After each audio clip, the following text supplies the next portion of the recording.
I know I'm not the only one that is sick and tired of this COVID-19 pandemic. And I'm gonna tell you all about how I've been feeling and what's been going on this first 9 weeks of school. We're wasting time.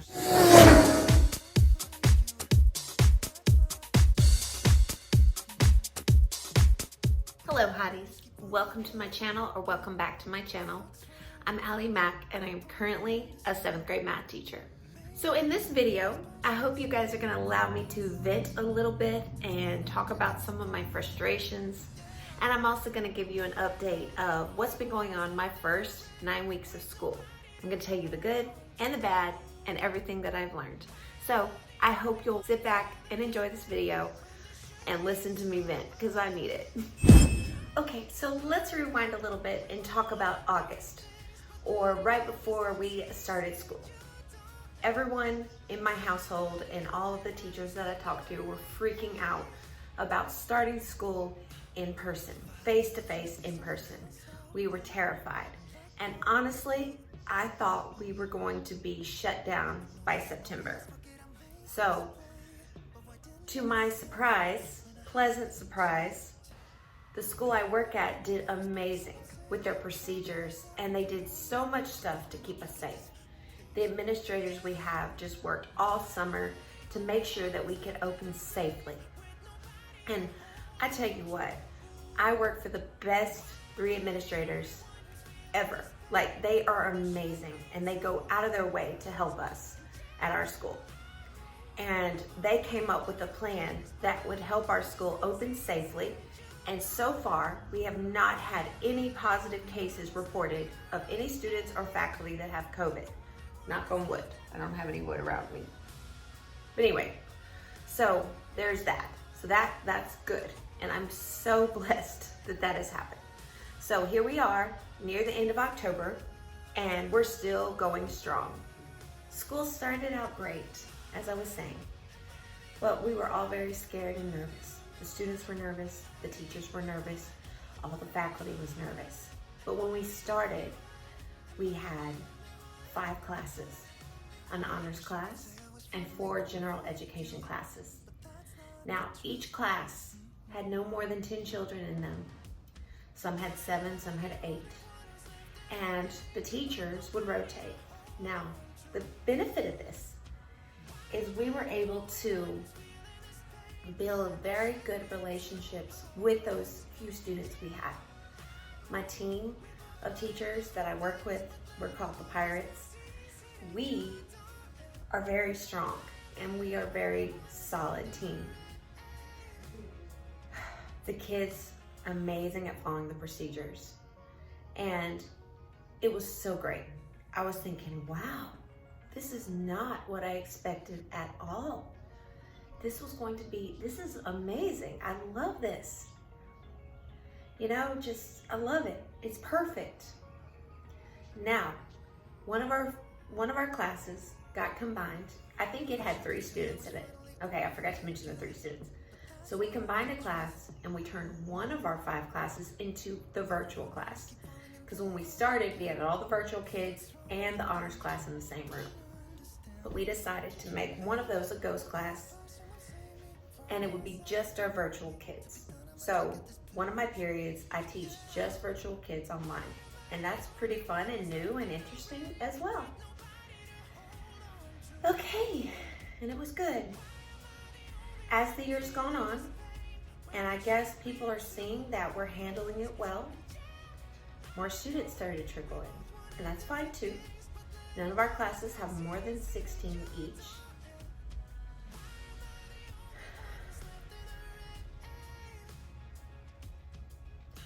But as they started coming in, I realized that one or 2 started to get a little bit out of hand because I didn't do the initial teach the rules and procedures to those new children coming in.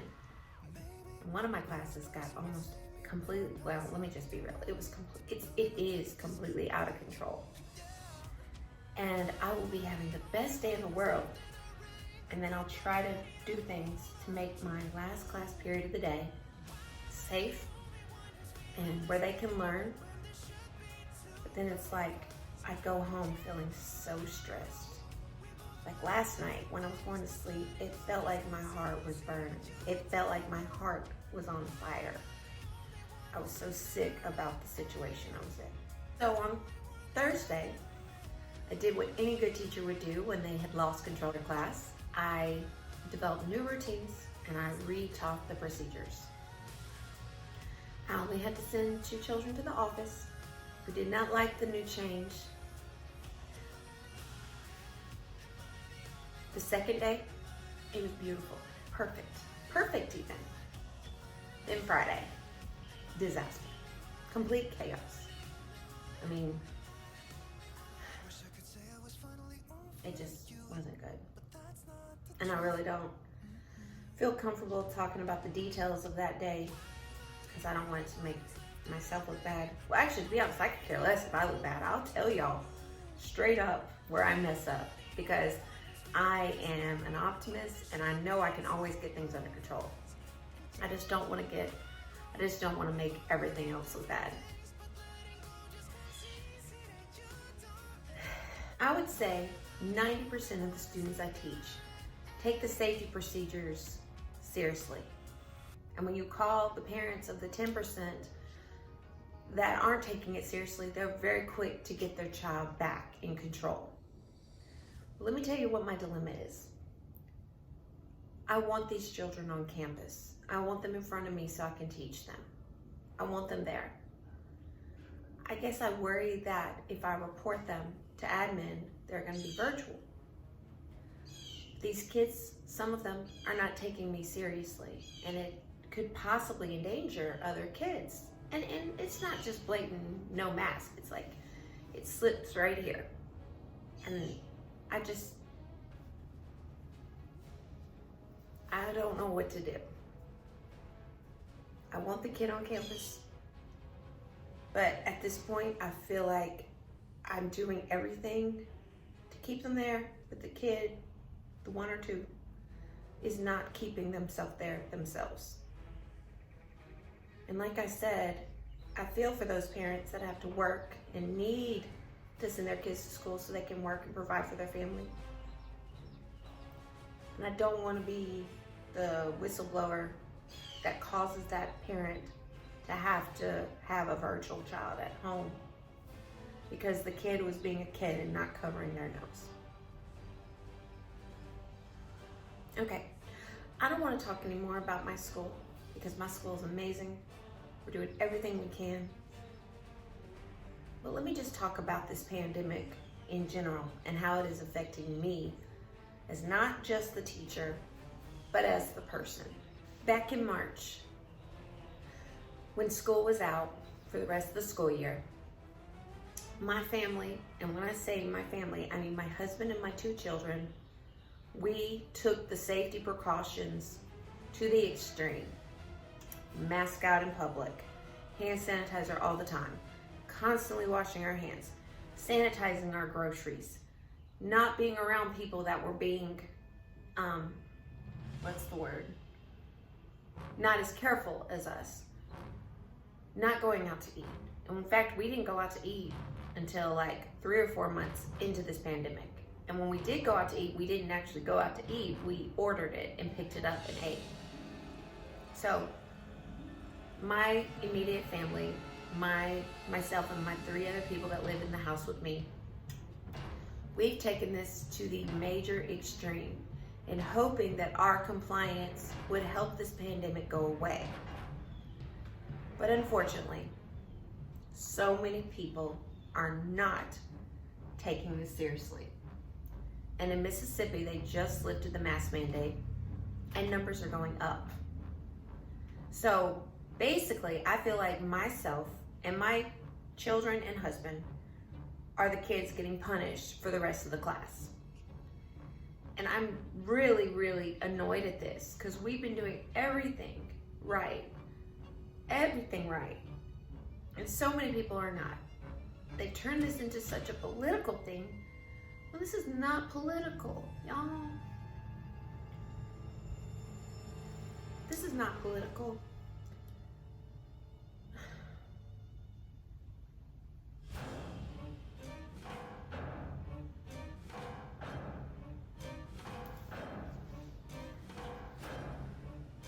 My son and my husband seem to be fine as far as staying home and not needing to be around people.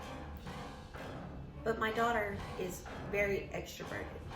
She's the only one out of us that is extroverted. And she is going crazy. But she's still gonna be virtual because her life is more important to me than if she were to get sick and then and even if she got better. You hear all these stories of people getting COVID, surviving COVID, but still having medical issues afterwards. So I justify keeping her home and safe because I think that she'll have a better life once this goes away. It doesn't seem to be going away anytime soon. And if you're watching this and you're not one of those that takes the safety precautions, I get it. I see your point of view. And I do understand, sort of. I can kind of see the people that think the government is trying to force us into things. But it's like, it's a safety issue. It's safety. I mean, I don't know what else can be said that hasn't already been said to convince people that I don't feel like the government is trying to like force you out of your American rights. I think they're trying to keep you safe and everyone around us safe. Just like me as the teacher, trying to keep my students safe and dealing with the ones that aren't taking it seriously and being so afraid that what I do as a teacher, my decision, might cause somebody to get sick or somebody in their family to get sick. Like if I let little Johnny walk around without his mask on and he got around little Susie and little Susie goes home and say little Johnny and little Susie are both asymptomatic, little Susie goes home, gets her grandmother sick and she dies from it. Those are the kind of things I worry about, and it's really stressing me out. Not to mention, one of my coworkers was talking about how her parents were on their way to see her. And it makes me so sad. I mean, I'm so happy for her, but I am sad. Because in my mind, I'm thinking, my parents are a little bit older. One of them has pre-existing conditions. And what if I'm asymptomatic? And what if I got it from another asymptomatic person? And I caused my parents to get sick. So I've been kind of avoiding them because I don't want to put them in harm. And then on the flip side, I don't know if they're doing the same precautions I am. So what if they're sick and they get around me, who's been super careful, and then I get it, and I go to school, and I'm the one that infects. I'm the reason my school gets the first infection. You know what I mean? Like, I'm just so stressed. And I'm an introvert. I like to be alone. I like to be at home. I love it here. But I don't like feeling like I can't be around loved ones because either I'm going to get them sick or I'm going to get sick from them and then unknowingly pass it on to a whole school or a whole wing of children. I mean, and today, last night actually, was my breaking point. I just feel like my heart is burning and it's on fire, and I feel like I'm doing everything I can to keep my family safe and to keep all these other people safe and other people's families safe, and I feel like I'm just stuck. I don't know what to do. I don't know what to do, y'all. I've never been here before. And none of us have we? And I just want some guidance. And normally I'd go to my mom or my dad for guidance. They've not been in this situation either. They haven't been a teacher in a pandemic, being on the opposite end of the spectrum from, it seems like, almost everybody else. I don't know very many people that are taking the same level of precautions my family and I are, which we don't even know if what we're doing is helping. They're suggestions, and it seems like the right thing to do. But we don't even know if what we're doing is actually just extra work on us, because nobody knows anything really about this virus. They know it's airborne. They know it's really contagious. They know some people can get it and not show symptoms. They know that other people can get it and show symptoms. There's just so many unknowns. And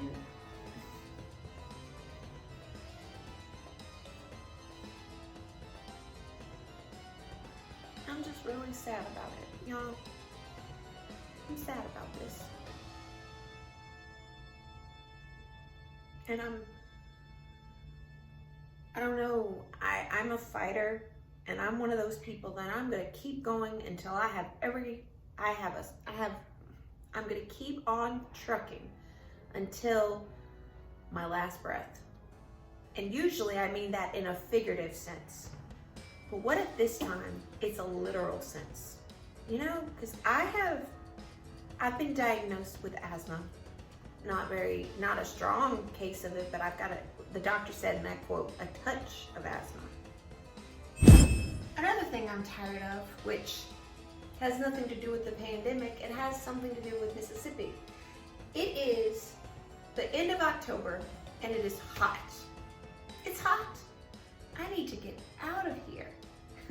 I want to move somewhere cold, right? I don't know if I have anything else more to say about it. I mean, I'd just be repeating myself and how upset I am. But can I talk for a minute about how amazing my students are?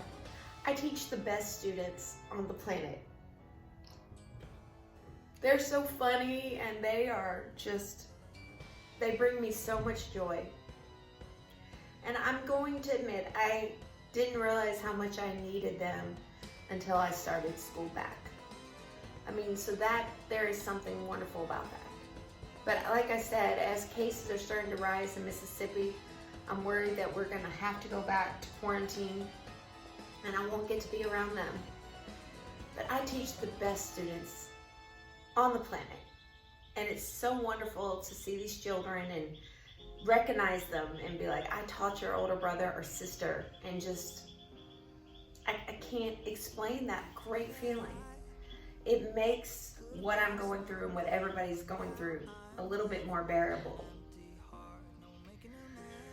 But what concerns me is, when did my family and families like mine that are taking these crazy precautions to keep safe, when did we become the stupid ones that are listening to the scientists? When did that become a thing? We're stupid for listening to scientists? This will be the first time in I don't know how long. I don't get it. I don't get it. I want to understand. I've just never seen anything like this. Ever. I so badly want things to go back to normal. I miss my family.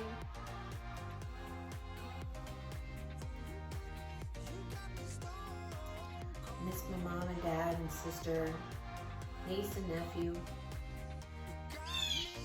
I miss my grandmother.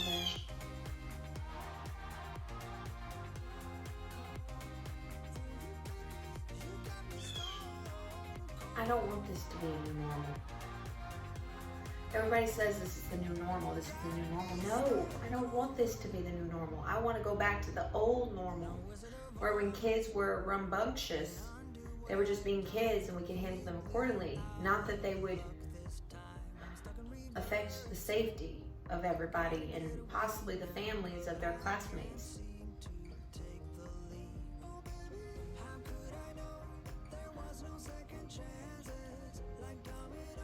Well, let me talk about some things that I've learned.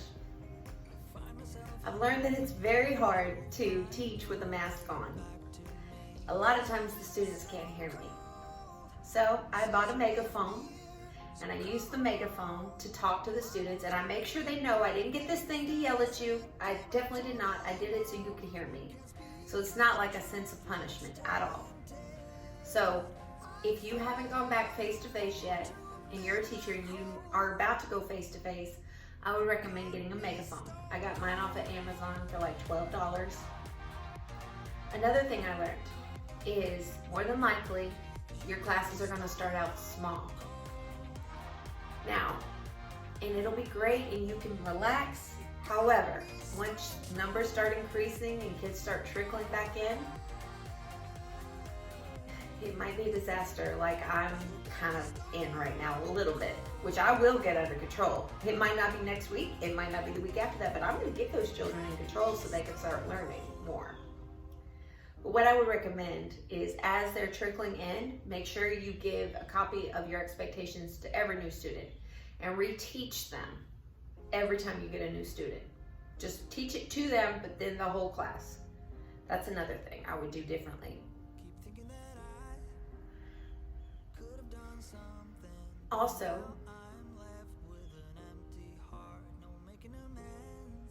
one thing that has really worked is build those strong relationships with the students and the parents. And we know this. This is something that's not new. But the two main things, megaphone, and every time you get a new student, reteach your rules and procedures. And do not back down.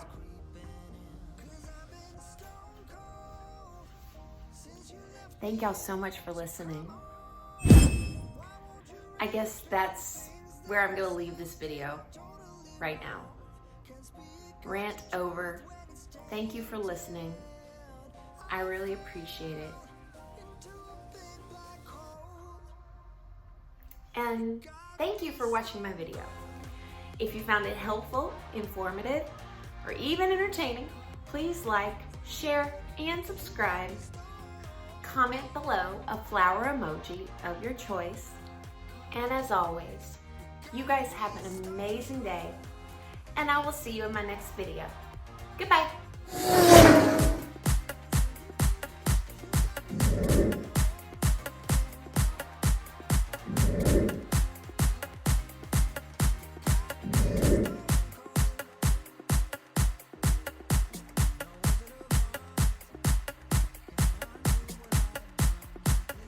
So I was in a Zoom meeting yesterday, and I saw a parent typing furiously, and I'm like, oh my gosh, why is a parent on there typing?